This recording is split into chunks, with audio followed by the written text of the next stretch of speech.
Bonjour à toutes et à tous. J'aimerais moi aussi pouvoir parler dans ma langue maternelle, but I'll switch to English. Thank you so much. In case you haven't noticed, Não sei se vocês notaram, nós estamos super atrasados e eu sei que eu estou entre vocês e a hora do almoço. Então, eu vou tentar fazer o meu melhor para facilitar esse diálogo. Eu não tenho filhos, mas eu me importo com esse problema, com esse tipo de ecossistema. Eu me importo com a democracia, com o meio ambiente, e é um prazer ver essas três discussões sendo discutidas aqui hoje. Quando nos perguntamos sobre o que nós podemos fazer, o que as diferentes partes interessadas podem fazer, um dos nossos papéis em relação à democracia é conseguir dar apoio às pessoas dentro do governo que estão tentando lutar essas lutas e a fazer com que essas informações consigam ser levadas adiante. Então, eu tenho certeza que a integridade da informação continua sendo muito importante e o governo estão comprometidos com relação a isso. E isso não é nenhuma surpresa. Nós temos visto como algumas reformas têm sido feitas para mover essa agenda adiante e conseguir ter a Unesco e várias outras organizações trabalhando juntas. Estou muito feliz, como já disse, estamos muito animados e gostaríamos de fazer uma ronda aqui para poder falar um pouco sobre os diferentes atores, quais são os seus papéis nesse tipo de sistema e o papel do governo. Vou começar com você, Inan, do Internet Lab, para poder falar um pouco sobre o assunto. Os nossos microfones estão aqui, só um minuto. Então, vou começar aqui com você. Nós todos discutimos um pouco sobre isso, sobre os ecossistemas. Todas, eu vou falar em português. Eu queria agradecer muito o convite e agradecer muito as pessoas que estão trabalhando para esse evento ficar de pé. Eu sei que toma muito trabalho, então obrigada aos tradutores, à equipe logística de produção, todo mundo. Eu vou falar aqui sobre uma pesquisa que a organização onde eu trabalho, que é o Internet Lab, fez em 2024, que ela serviu para mapear as políticas de moderação de conteúdo das plataformas. Como a gente sabe, isso é um tema um pouco indigesto, porque a gente sabe que a vontade de cooperar das plataformas hoje em dia é cada vez menor, mas eu acho que é muito importante a gente falar desses termos de uso, porque, afinal, eles são o que gerenciam a nossa liberdade de expressão online. E aí, essa pesquisa ela foi, na verdade, feita em parceria com a Fala, que está organizando esse evento. E ela buscou mapear as políticas de moderação de conteúdo para negacionismo climático. E aí a primeira conclusão que a gente chegou é que nenhuma plataforma tem políticas para negacionismo climático. Elas têm políticas para desinformação, por exemplo, elas têm políticas para teoria conspiratória, mas nada sobre o clima. E aí eu queria, um ponto de até esperança é que durante o Covid também não tinha política de desinformação para a saúde. E aí, quando o problema se apresentou, as plataformas criaram políticas de desinformação para a saúde. Então, para mim, isso é um pouco um indicativo de que a gente tem possibilidade de diálogo, a gente pode dialogar e falar com elas, sobretudo os times de políticas públicas nos países, e não as matrizes, que são mais difíceis de dialogar. Então, eu acho que tem aí um pouco de abertura. Eu acho que outro achado que é super importante dessa pesquisa é que as políticas das plataformas elas têm dois tipos de problema. O primeiro problema é de redação, que é, não tem políticas para negacionismo climático. O segundo é um problema de aplicação, porque as políticas são baseadas em dano. E aí, quando você tem um caso, por exemplo, de uma ameaça a algum político, uma ameaça de violência, você tem um dano muito iminente, muito claro. Mas quando você está falando de negacionismo climático, o dano pode parecer menos imediato e mais abstrato. Então, é muito mais difícil de você aplicar as políticas. E aí, Eu encerro dizendo que assim, a gente precisa muito dialogar, por mais difícil que seja esse diálogo, e a gente precisa avançar na melhora das políticas de moderação de conteúdo. E se as plataformas não quiserem colaborar, ok, a gente vai precisar encontrar formas de fazer isso via regulação. Definir o que é conteúdo ilícito, definir mais transparência para a redação dessas políticas e até definir outras medidas de moderação de conteúdo que não são simplesmente remoção, mas são, por exemplo, ampliar o alcance de conteúdo oficial sobre clima e coisas do tipo. 1 segundo, time is up. Obrigada. Thank you so much, Ina. Thank you for keeping it to 3 minutes. Muito obrigada por manter isso em 2 minutos. Você falou bastante sobre essa questão da moderação de conteúdo. Eu acho que o Brasil é um país onde nós temos uma boa discussão em relação à avaliação de conteúdo. E eu gostaria de passar para o Paulo Sérgio Domingues para falar um pouco sobre essa discussão, sobre a questão do legislativo, da parte judiciária também. Gostaria de saber os seus pensamentos em relação ao que o judiciário pode fazer em relação a isso. Um prazer estar aqui conversando com vocês. Gostaria de começar dizendo que é uma grande dificuldade lidar com isso para todos nós e para o judiciário não é diferente. Afinal de contas, é uma dificuldade de todos os países trabalhar com a liberdade de expressão e a desinformação. Nós temos opiniões diferentes sobre as coisas, posições políticas diferentes, opiniões científicas diferentes. Até hoje não sabemos bem se ovo faz mal para a saúde ou faz bem. Mas em visões diferentes sobre fatos que ocorreram, não por maldade, mas por percepções diferentes mesmo. E existe a mentira. Eu não gosto da expressão fake news, porque ela me parece algo que, por conter o news, ela legitima aquilo que está sendo transmitido. Eu prefiro mentira mesmo. Devemos chamar as coisas pelos que elas são. Nós estamos no centro de um debate político sobre isso, sobre qual o alcance da democracia, sobre o que é liberdade de expressão e o que é ofensa à liberdade democrática. E desse debate se extrai que a informação é algo essencial à democracia e não seria diferente disso no aspecto ambiental, como não é diferente em aspecto social algum. Se informação é igual à democracia, informação será igual à preservação ambiental também, não tenha dúvida. Eu sou juiz há muitos anos e eu vejo todos os dias pessoas apresentando versões diferentes de fatos que observaram de formas diferentes. Não por maldade, mas porque têm percepções distintas do mundo e porque viram um mesmo acidente de trânsito de maneira diferente, muitas vezes. Mas aqui pode ser diferente. Aqui nós temos a desinformação deliberada, nós temos a mentira e a distorção praticadas com o intuito realmente de ganhar dinheiro, de ganhar posição política, de greenwashing e outras coisas. E então nós teremos ações judiciais sobre isso com toda certeza. Nós teremos ações judiciais sobre a responsabilização de alguém por um dano ambiental que ampliou a crise climática, ou sobre a própria divulgação falsa de informações sobre mudanças climáticas. E certamente essas ações serão possíveis e elas virão ao Poder Judiciário. Ações sobre acesso a bancos de dados públicos, baseados na Lei de Acesso à Informação. Ações para impedir a divulgação de conteúdos falsos, mentirosos, ou para apagar conteúdos falsos de provedores de conteúdo de redes sociais. Enfim, ações para indenizar quem induziu em erro a população.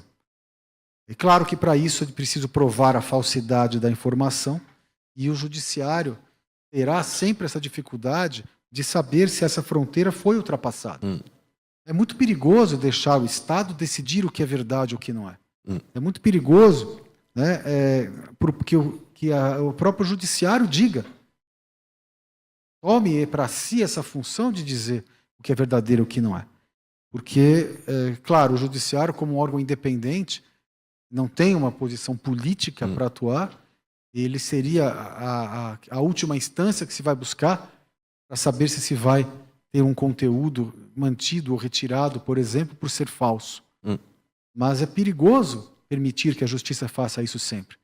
Porque políticas de Estado mudam, visões políticas do Estado mudam, e às vezes um governo pode decidir que nenhuma crise climática existe e a partir daí isso vai virar verdade. Temos que tomar muito cuidado com isso, com permitir que o Estado faça isso ou não. A justiça nem sempre é a resposta. Vou terminar agora. A justiça nem sempre é a resposta e não vai ser fácil que o judiciário dê essas respostas para as pessoas. Por isso, eu acho que a forma mais eficiente e a única possível para lidar com isso, como política pública, é essa que já está sendo colocada aqui. Mais e mais informação para contrapor a desinformação. E como política pública, quem sabe que consigamos ter a criação da autoridade climática e seja um incentivador desta forma de prestação de informação. Então, por hora, é isso aí. Obrigado. Thank you so much. I think we also had... Obrigada. Nós também tivemos uma ótima visão em relação a esse tipo de visão de questão de liberdade de expressão. E eu gostaria de falar sobre esse papel importante da mídia, que deve fornecer só informações verdadeiras e com fundamentos. Sim, como online essa informação se torna cada vez mais corruptiva e nós temos que tentar encontrar essas informações fundamentadas por profissionais.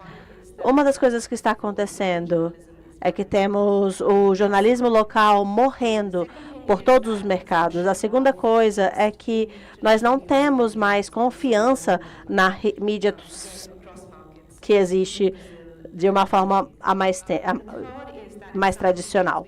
Em algumas ocasiões, nós também vimos vários fenômenos onde a desinformação se origina online e acaba entrando na mídia tradicional. E eu gostaria de falar basicamente sobre o que nós vemos globalmente. No Reino Unido, nós vimos um crescimento das informações relacionadas ao clima e a imprensa britânica tem trazido opiniões e partes editoriais para o consumo dos consumidores no geral. E para conseguir lidar com esse enfraquecimento da mídia, das informações que são dadas pela mídia, pelos jornais no geral, temos um projeto baseado em uma investigação do Dr.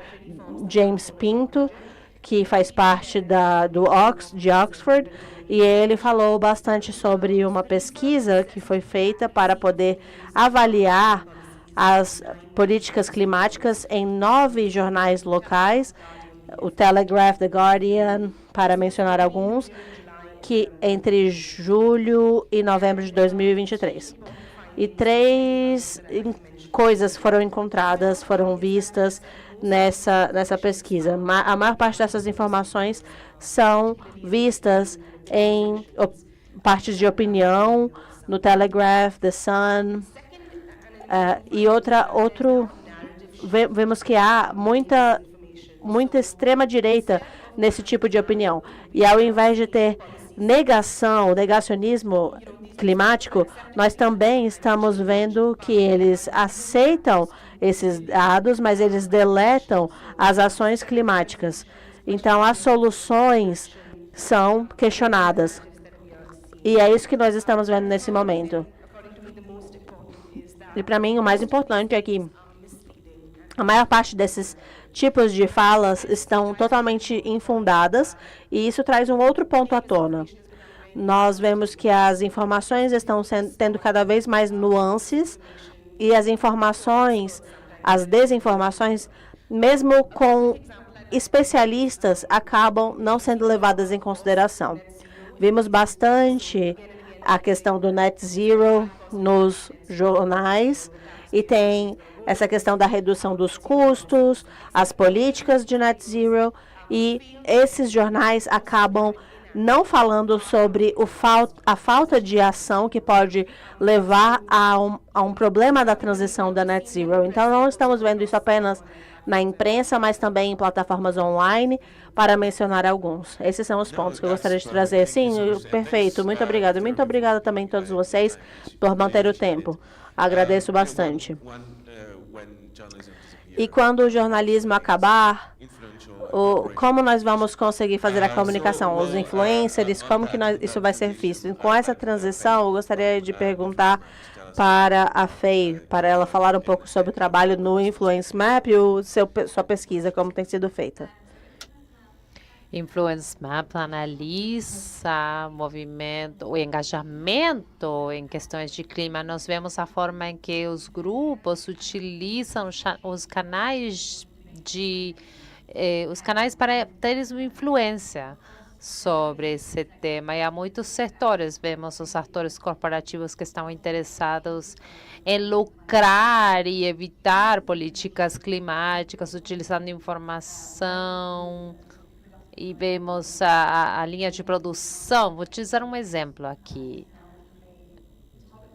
É um tema que tem muita polarização pela desinformação corporativa, que tem um grande impacto na nossa habilidade de ver esse setor. Mas há ceticismo. Fizemos uma pesquisa há pouco tempo de grupos de comércio e o lobbying, as alternativas utilizando energias renováveis. Em 1967, há um lobby das alternativas que data de muitos anos. Para o momento que um carro elétrico seja produzido em massa, não terá nenhuma vantagem na poluição do ar, porque as emissões terão sido controladas. Isso não aconteceu. Agora não temos as soluções por esse tipo de lobbying. Se passamos a 2024, os fabricantes de combustíveis se engajaram numa campanha multimilionária com publicidade, com cartaz, com mensagens, incluindo comentários como que os carros elétricos não têm nenhum benefício. Isso tem implicações para a percepção do público e a habilidade de tomar ação. Houve uma enquete da CAD e a CAN de 2022 vendo esse tipo de desinformação sobre carros elétricos. 27% das pessoas que fizeram a enquete falavam que só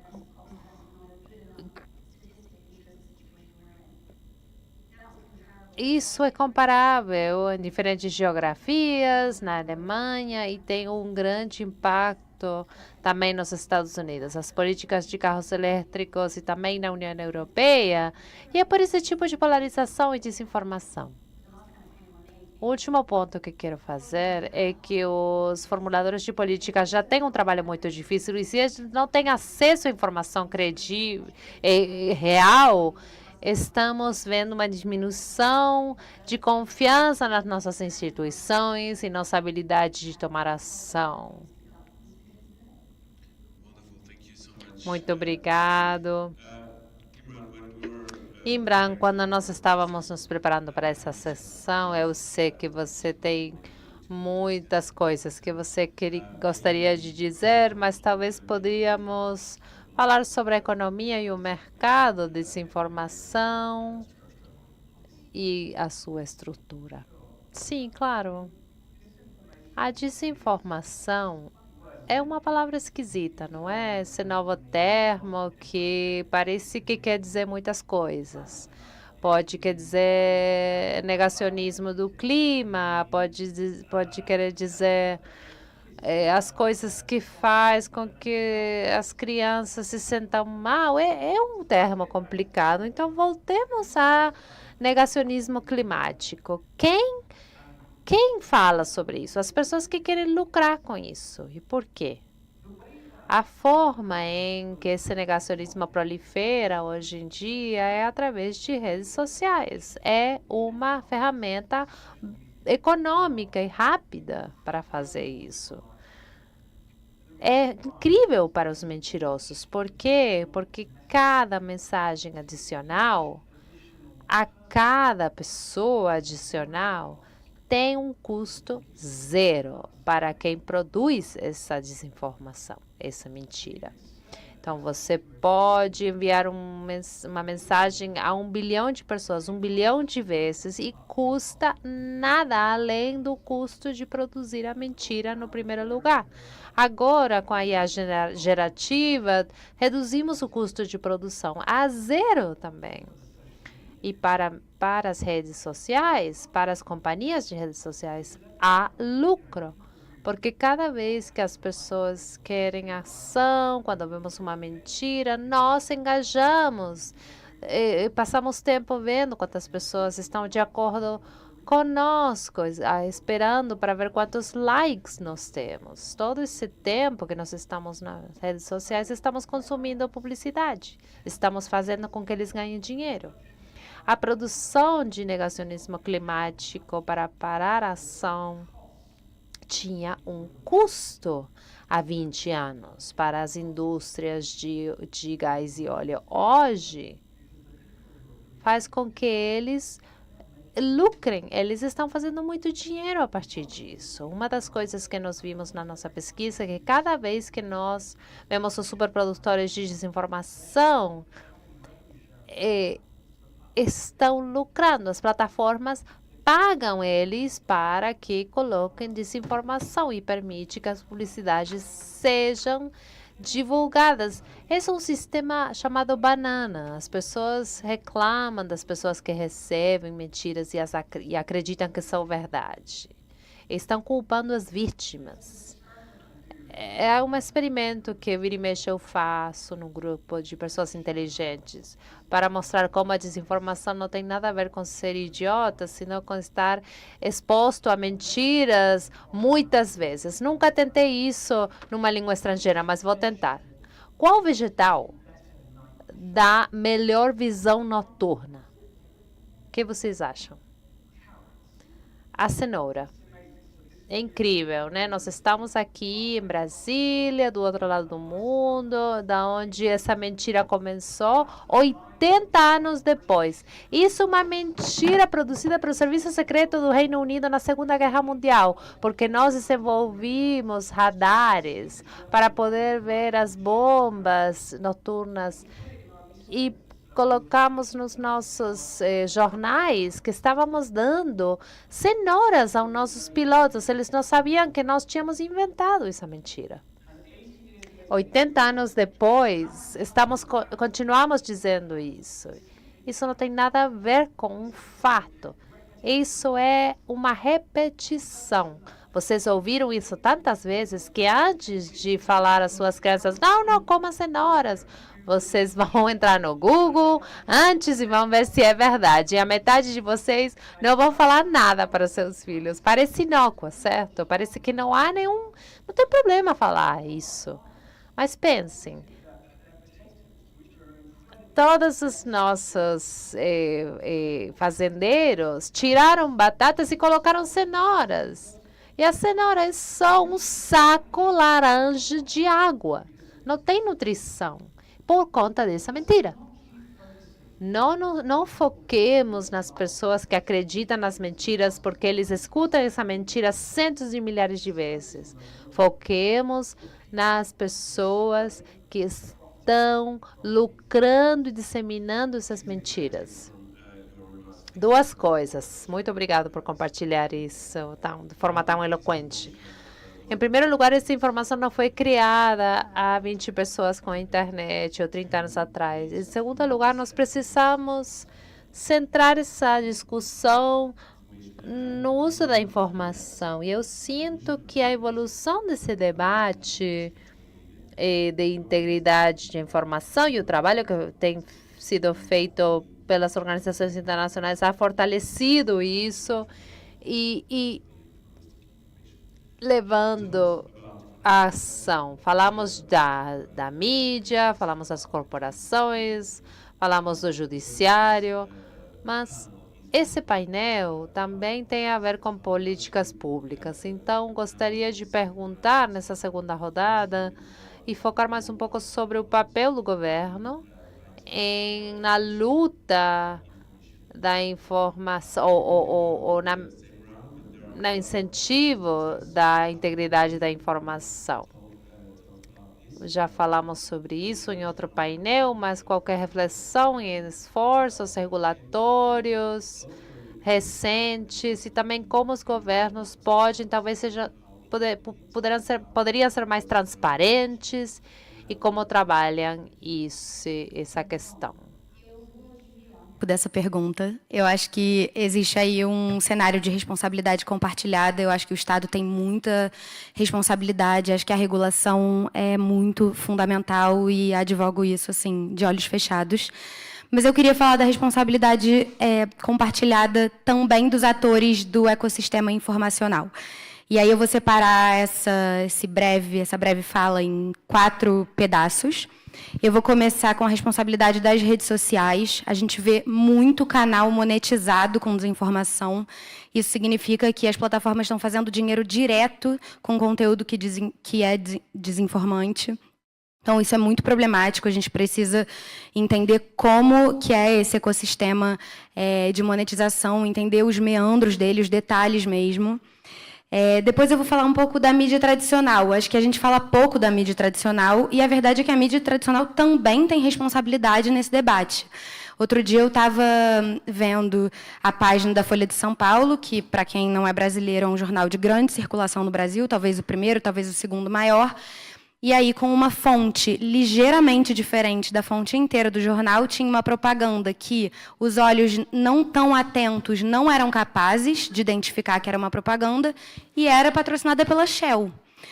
Ali misturada em meio a qualquer notícia de interesse público, talvez uma fofoca sobre alguma celebridade. Então, é muito difícil para os usuários em geral e a vida corrida de olharem e, às vezes, as pessoas leem essa notícia e acham que é uma notícia da Folha de São Paulo, quando, na verdade, é um conteúdo patrocinado pela Shell. Aí, o terceiro ponto que eu queria trazer aqui são os influenciadores. Eu acho que são um canal fundamental de diálogo, são pessoas que têm contato direto com os públicos, com as audiências, e aí, de novo, trazer um exemplo para tornar esse papo, essa conversa mais concreta. A gente teve no Brasil uma pessoa fundamental durante a pandemia, que virou um influenciador, que era um biólogo chamado Átila Yamarino. Essa pessoa foi muito importante naquele momento de negacionismo, era uma pessoa que falava muito bem com as audiências, falava sobre a importância da gente usar máscara, da gente ficar em casa, ganhou uma grande audiência aí, participou de reuniões com a autoridade eleitoral para falar sobre a importância do lockdown e tal. E aí, essa pessoa virou um grande influenciador digital e, ano passado, em outubro, fez propaganda para Shell, de novo. Então, é muito importante que a gente fale com essas pessoas que falam diretamente com a audiência, não só para elas não desinformarem, mas para que elas falem sobre a nossa pauta também. Né? Eu acho que são aí grandes, importantíssimos interlocutores. E aí, por último, tem um ator que é muito esquisito nesse debate, que são as agências de publicidade. Né? As agências de publicidade, elas sempre existiram, elas são gigantes e elas são under the water. A gente não vê elas, a gente não sabe o nome delas. Elas contratam influenciadores, elas monetizam canais de influenciadores e a gente não tem a menor ideia de quem elas são. E aí tem um fenômeno que é muito curioso, que é uma agência que é muito grande, ela tem muitos influenciadores dentro do seu portfólio e ela tem o potencial de fazer parecer para os usuários das plataformas que existe um engajamento orgânico, quando, na verdade, não é orgânico esse engajamento. Esse engajamento está vindo de uma campanha dessa própria agência, que falou para todos os seus influenciadores falarem a mesma coisa, e aí os usuários falam, está todo mundo falando disso. Está todo mundo falando disso porque a agência de publicidade mandou todo mundo falar disso. Eu acho que é um ator fundamental para a gente ter em mente, para a gente dialogar também. Time is up. Muito obrigada. Rapidamente, porque nós tivemos esse debate dos influenciadores em algum ponto. Há uma proposta regulatória, você acha que há espaço para ter regulação, implementar políticas? Porque o Brasil tem o setor de publicidade e propaganda extremamente regulado, na verdade.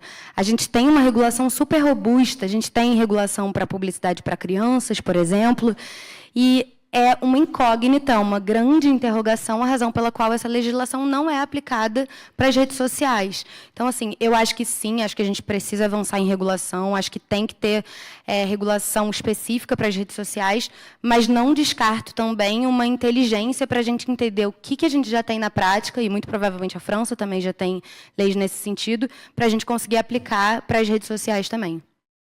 Yeah. Thank you so much. Obrigado, Ina. Eu acho que estamos sempre voltando a essa discussão de ter a lei perfeita, mas como podemos implementá-la? A implementação é chave. Conhecemos o contexto com a DCA na União Europeia. E agora volto a você mais uma vez, porque o judiciário tem um papel essencial, crucial, né? E como podemos, então, desenvolver políticas que funcionem? Acordo que quem lucra com a divulgação de informações inverídicas é quem vai sempre procurar divulgá-las. E se isso sempre foi verdade nos anúncios na mídia tradicional, onde havia ainda uma editoria que filtrava as informações que seriam divulgadas, né, hoje vê o cenário totalmente diferente. As redes sociais, onde cada pessoa é um editor, cada pessoa é um jornal e é o seu próprio editor, são uma coisa totalmente diferente nesse cenário. Os influencers pagos de uma maneira coordenada nesse engajamento, que é uma forma de publicidade extremamente efetiva, são outro fator muito sério. Tudo isso precisa ser endereçado, sem dúvida nenhuma, com uma política pública de divulgação massiva de informações reais, como já dito aqui em um dos outros painéis. Uma autoridade climática ou outros organismos, as universidades, as organizações do terceiro setor, todos produzem muito conteúdo de informações cientificamente corretas. Agora, é preciso fazer essas informações chegarem ao público com uma linguagem que o público queira. É muito mais fácil para alguém ver uma foto de neve, colocar assim, está nevando no verão em Lisboa. Onde está a crise climática? É muito mais fácil alguém pegar essa foto e repostar, do que alguém ouvir, não é assim que funciona. A crise climática, o aquecimento global produz eventos extremos, e muitas vezes esses efeitos extremos significam um frio maior do que o normal no verão, e blá, blá, blá. Quando a pessoa vai chegar no 5º parágrafo da leitura, já não quer mais saber daquilo, já passou adiante. Então, é importante que essa informação seja produzida, seja facilmente acessível, né, para a população, e que isso seja divulgado para todos numa mesma linguagem dos memes, né, que desinformam. Então, essa é uma política que o poder público precisa incentivar, e tem como incentivar. Acho que essa é uma política que precisa ser trabalhada, né, como um apoio de sistematização das informações, e não apenas de deixá-las disponíveis. O governo tem informações disponíveis, há entidades, há ONGs que têm painéis de informação fantásticos disponíveis a respeito do clima. Agora, é preciso fazer com que isso tenha uma linguagem transformada e entregue às pessoas. É preciso fazer este caminho, senão nós vamos continuar mais recebendo as informações falsas, né? E repito, o judiciário acaba sendo o último lugar onde isso vai entrar. O judiciário é o lugar onde as pessoas vão, onde nada mais funciona. Então é preciso, e não há garantia de que quando chegar no judiciário vá funcionar, por mais que se tente. Então é importante que se consiga atacar o problema antes que se chegue às ações judiciais, né? É isso. Then again, Mais uma vez, eu estava falando com alguns colegas aqui em Brasília. Vocês acham que também há uma necessidade de explicar melhor como o judiciário funciona? E como as decisões que se tomam pelo STF aqui em Brasília acontecem nessas questões relacionadas com moderação de conteúdo? Essa é uma questão, essa é uma dificuldade no judiciário de compreensão de como ele funciona em todas as áreas. É na área política, é na área de saúde, é na área econômica, ambiental, em tudo, né? Eu brinco que ser juiz é a arte de descontentar as pessoas, né? Todo mundo, nunca se vai deixar as pessoas contentes com uma decisão, né? É por isso que a explicação, ela sempre tem que ser dada constantemente, né? Isso vale para tudo, vale inclusive para a atuação do Poder Judiciário. Concordo plenamente. É um erro que se comete também, que nós cometemos também na justiça, sem dúvida. thank you so much. Obrigado. A gente retorna ao papel da mídia, quais políticas públicas poderíamos ter. Gostaria de desviar um pouquinho, não vou falar sobre a mídia, há muito para dizer, claro, sobre essa parte que é crucial, mas eu acho que também é importante ver a parte da demanda, o lado da demanda, voltando à informação, desinformação que seja acessível facilmente, como podemos dar ao público as ferramentas de pensamento crítico para reconhecer essa desinformação e ter políticas que possam levar a essas habilidades. Isso é um grande desafio, mas está sendo feito na Finlândia. A inoculação contra essa desinformação no currículo nas escolas, de uma idade temprana. É importante pensar em programas de alfabetização mediática. Claro que isso vai ser caro, mas acho que é o jeito de criar um impacto. Uma das políticas públicas é essa e outra já foi comentada. No jornalismo há formas de fazer isso, dar essa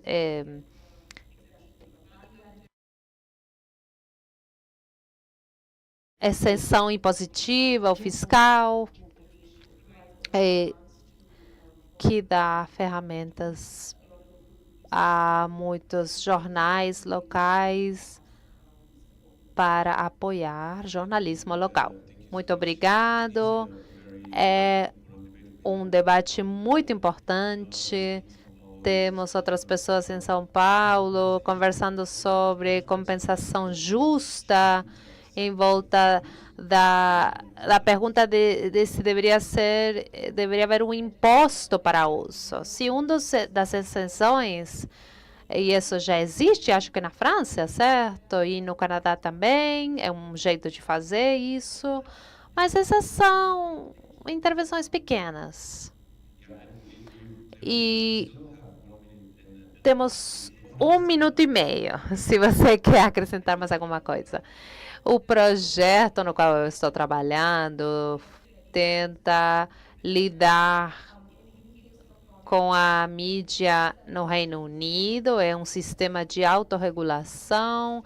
Os jornais têm a escolha de ficar sob um marco regulatório determinado.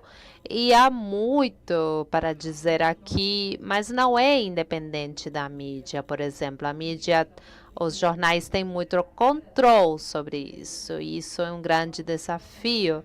Mas mais do que isso, o código de prática mediático precisa ser respeitado e não é, de fato, respeitado como deveria. A primeira cláusula é sobre a acurácia, a precisão. Muitos dos códigos editoriais focam na precisão, na acurácia e ao mesmo, esse é o caso do Reino Unido, mas proporcionar notícias que sejam precisas, às vezes significa outra coisa. Estamos falando sobre o Washington Post. O dono falou, não, isso agora é como todas as op-eds deveriam ser escritas. Há umas tendências aí. Retornamos agora. Vamos falar sobre como podemos enmarcar e regular o impacto de lobbies e forças corporativas. Eu queria falar sobre políticas. E isso é fundamental para a nossa transparência, para conseguir levar tudo isso em consideração. Então, os investidores estão falando com várias empresas, falando sobre essas dificuldades a nível global, essa responsabilização do lobbying que existe. Mas, basicamente, o que existe é que eles estão pedindo para que eles alinhem as suas políticas, baseado nesses benchmarks que são do IPCC ou dos conselhos climáticos e adereçar essas mudanças para que estejamos todos de acordo. E, finalmente, tem várias outras coisas que precisamos ver acontecendo mundialmente. Necessariamente, isso é mandatório. E isso que nós precisamos fazer a partir de agora. Nós temos que permitir que os fazedores de política tenham esse alinhamento para que a informação seja feita da melhor forma possível, para que as suas políticas estejam alinhadas com as políticas gerais. Existe muito espaço para nós explorarmos isso e garantir que essas medidas possam garantir a segurança na COP para que tenhamos discussão cada vez mais saudáveis. E existe uma carta com diferentes fazedores de políticas há 2 anos atrás, que foi feita, onde nós pedimos para a UNCCC fazer parte e enviar os seus acordos, e eu espero que todas as organizações possam fazer a mesma coisa. E isso nos dá mais e mais informações importantes. Isso é algo que nós achamos muito interessantes. E outro ponto que o Jake fez mais cedo, quando ele falou sobre como muitas empresas não saberem do impacto total desses modelos e que temos cada vez mais trabalho a ser levado em consideração. Temos que pensar sobre os riscos climáticos e quais são as respostas que os governos precisam ter para conseguir lutar contra essas políticas que podem ser degenerativas. Então, essas são algumas das soluções que eu pensei. Muito obrigada. Se nós pudermos estender isso, eu achava que 2 minutos seria curto, mas eventualmente nós vimos que ainda temos tempo. Você sabe como que nós podemos aprender com esse regulamento dos lobbies para conseguir levar essa conversa adiante e as o papel da mídia?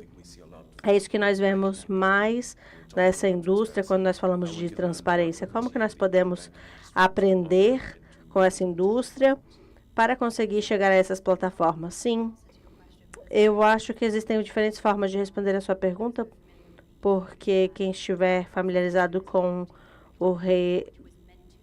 as Nações Unidas sabe que essas informações estão sendo mobilizadas rapidamente para que não haja um grande não afete muito nesse lobbying. E temos vários conselhos sobre o que fazer e muitas coisas também sobre o que não fazer. Essa indústria tem vários regulamentos, várias representações, e pontos que eu não sei exatamente onde eles estão. Nós precisamos combater isso e, novamente, tentar estar sempre à frente e conseguir implementar essa melhoria. E existem várias questões que precisam ser levadas em consideração. E obrigada por entrar nesses detalhes e também o fato de que nós possamos falar sobre o DSA e sobre a sessão 2030 e todos esses debates, como que nós podemos levar isso adiante. Sim, 8 anos atrás, quando eu comecei a fazer esse engajamento, eu falei sobre alguns planos de que iria demorar 5 anos para os governos conseguirem agir e criar esses marcos, mas no final eu fui a primeira pessoa a ver que isso realmente fez toda a diferença. Nós conseguimos ter um escritório em Bruxelas que já está trabalhando nesse serviço digital e em Washington, DC, eu já tenho visto essa mudança digital também. E temos um problema partidário em relação à legislação. Existem algumas coisas que estão funcionando e outras não, mas a primeira coisa é que a ação é possível até que os tomadores de decisão possam assinar essas leis para que elas sejam levadas adiante. E existe uma das pessoas da Meta que é uma das líderes das políticas globais e que entrou em contato com o Mark Zuckerberg e vários outros tomadores de decisão a nível internacional para conseguir convencê-los de que isso era importante para as empresas. Eles queriam tanto tirar uma foto com o Mark para postar no feed, para mostrar o tanto que eles eram legais de aparecer no Meta, que eles esqueceram do ponto. Um executivo do Meta disse que o que ele queria fazer era trazer os políticos dizendo que eu quero mudança. E depois ele disse, eu vi que você tem 50 mil seguidores. Eu acho que podemos fazer um boost na sua conta para você ter mais seguidores. E ele acaba esquecendo o que ele queria dizer. Então, eu estou muito feliz de que eu venho da parte mais tradicional do Reino Unido e que na minha empresa eu sou uma das primeiras pessoas a dizer que nós precisamos dizer algo. E isso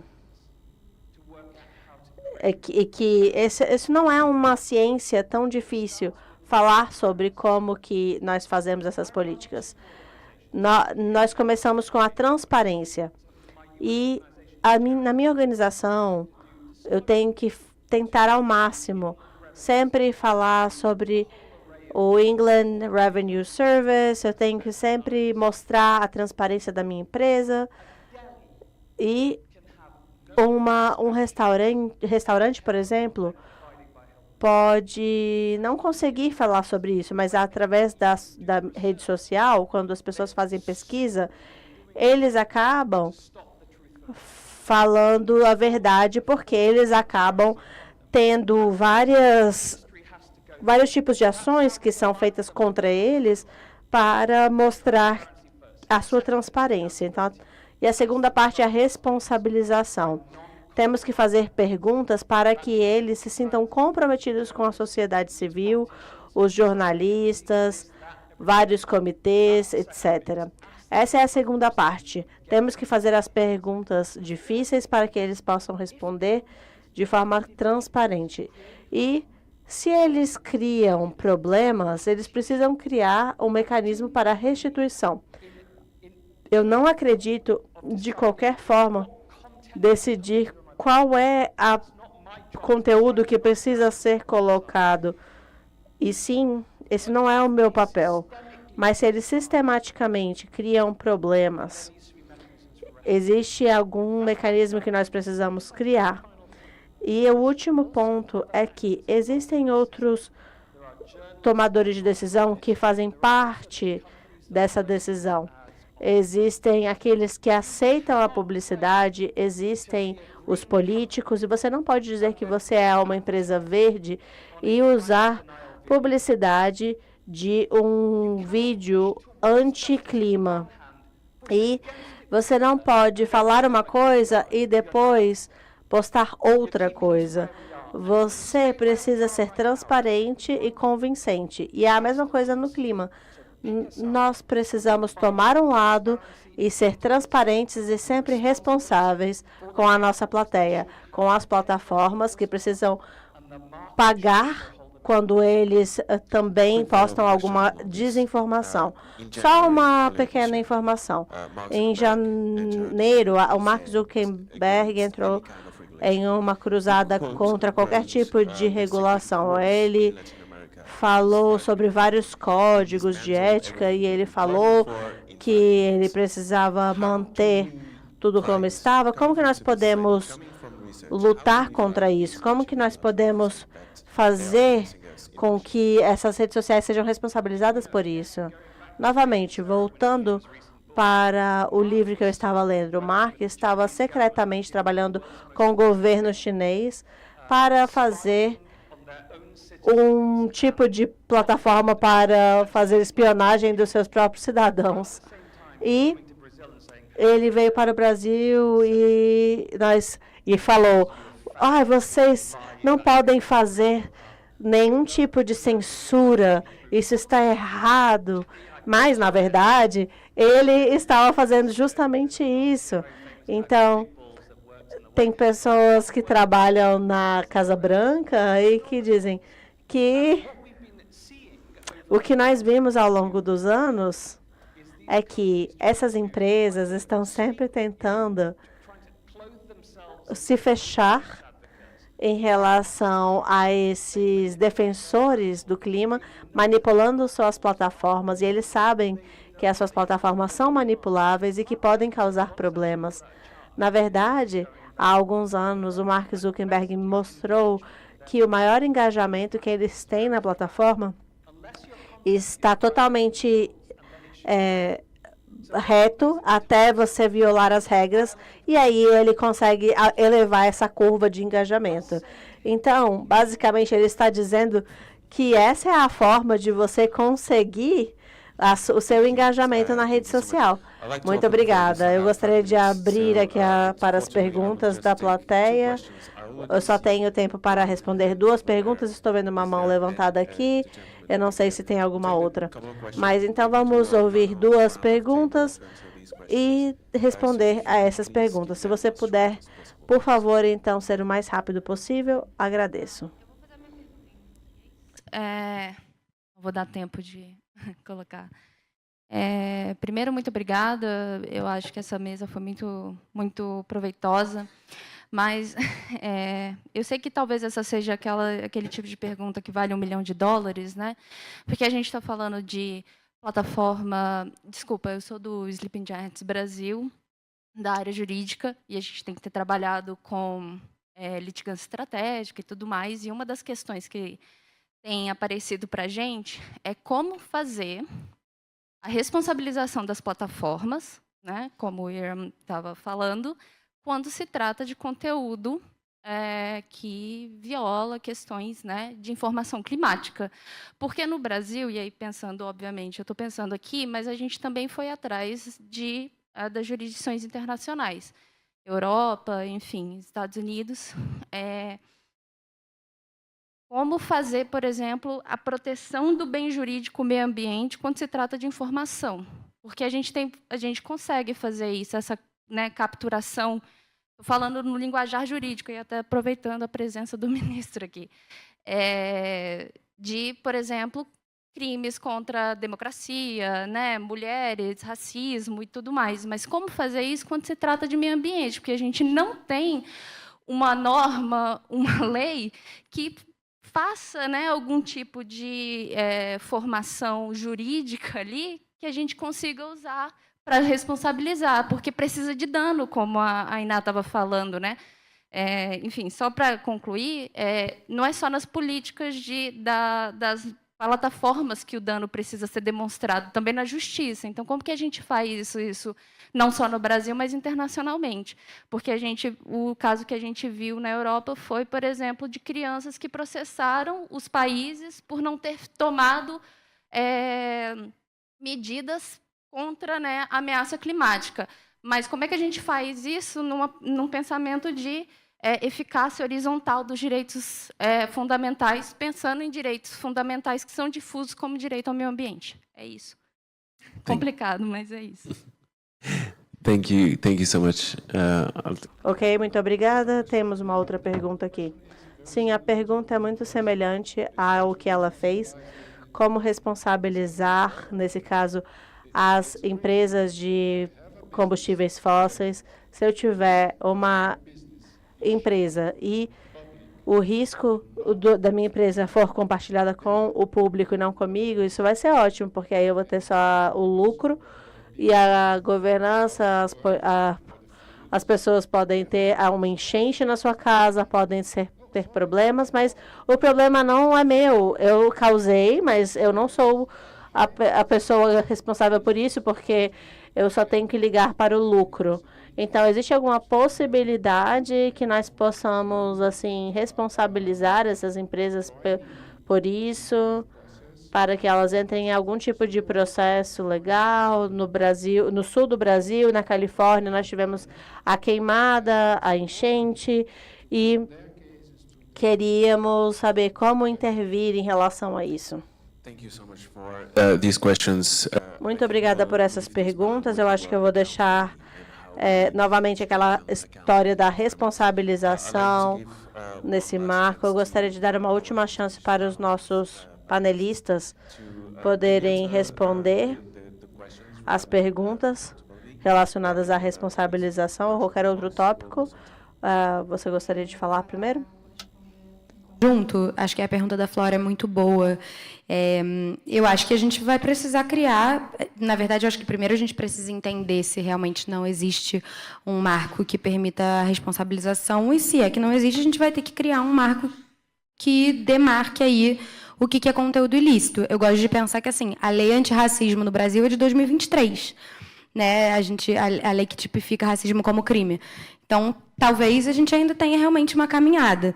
E eu acho que, assim, a responsabilização é um caminho, ok, mas tem muitos outros. E acabou que a responsabilização civil e a discussão sobre isso no marco das plataformas ficou muito incrustada, e parece que ela é o único caminho, mas acho que a transparência é outro caminho, e tem muitas outras alternativas aí que a gente tem que explorar. Thank you, Ina. Muito bem, eu acho que essa pergunta de $1 bilhão, como responsabilizar, né, as pessoas pelos atos e pela desinformação, como levá-las à justiça e qual a punição adequada, né? É muito difícil. Isso, naturalmente, o legislador precisa elaborar normas que claramente tragam a regulamentação das condutas e as penas cabíveis, né? Isso nós não estamos vendo num futuro próximo, porque não é uma agenda que esteja muito clara no Congresso Nacional hoje em dia. Não só no Brasil, como em outros países também, que não conseguiram resolver essa questão de uma maneira adequada. Nós esperamos que isso venha a acontecer, mas enquanto isso, é necessário que se consiga buscar, sim, uma ligação entre uma conduta e a consequência para que se possa buscar uma responsabilização. Isso é algo que é uma construção da jurisprudência nos tribunais e que pode vir a trazer no futuro. Não sabemos como isso poderia evoluir, né? Mas concordo que não se pode deixar de tentar. Thank you so much, Ministro. Pallavi? Obrigado. Eu acho que dano de desinformação climática é difícil de demonstrar. E a desinformação na saúde, você vê uma notícia, alguns líderes falam, não, toma essa medicina e vai curar. Isso aí é mais fácil para ter evidências, para ter provas. Então, abre as portas para a pesquisa, talvez, para entendermos, porque claro que há um impacto no processo democrático, mas como é que isso funciona? há uma grande oportunidade aqui para desenvolver pesquisas que possam provar o vínculo entre o dano e a desinformação. Voltando à sua pergunta das companhias petrolíferas, eu não tenho muita informação, mas nos Estados Unidos acho que estão tentando começar a lidar com os super funds, eu acho que eles chamam, os super fundos. E isso vai ser utilizado para financiar ou limpar os efeitos daninhos desse tipo de prática. As emissões são atribuídas a companhias, nós temos a informação sobre isso e vamos fazer com que elas paguem. Isso poderia ser um marco a ser explorado. Eu acho que eu quero enfatizar isso aqui. Há reconhecimento do problema, que é amplo. Já uma quantidade de soluções implementadas ou a implementar na Nova Zelândia, no Canadá, nos Estados Unidos e o Brasil também, claro. A comunidade de prática, porém, lidando com esse problema, é frágil. Uma das coisas que os governos podem fazer, e eu espero que seja um objetivo da liderança do Brasil na COP, é criar uma comunidade de práticas para compreender o que está acontecendo no mundo. Temos dados, temos cientistas que estão fazendo pesquisa, temos enquetes para ver a prevalência da desinformação nos sistemas de crenças das pessoas, temos especialistas em Bruxelas, em Washington. Há pessoas que estão estudando o que está acontecendo no mundo, vendo o que funciona e o que não. Há muitas pessoas como Fei, colegas de outros panelistas que querem criar uma comunidade de prática e fazer com que essas vozes sejam ouvidas é muito forte. Não demos o microfone apenas aos abestalhados maiores do mundo. Foi realmente um prazer. Agora passamos ao almoço. Muito obrigada.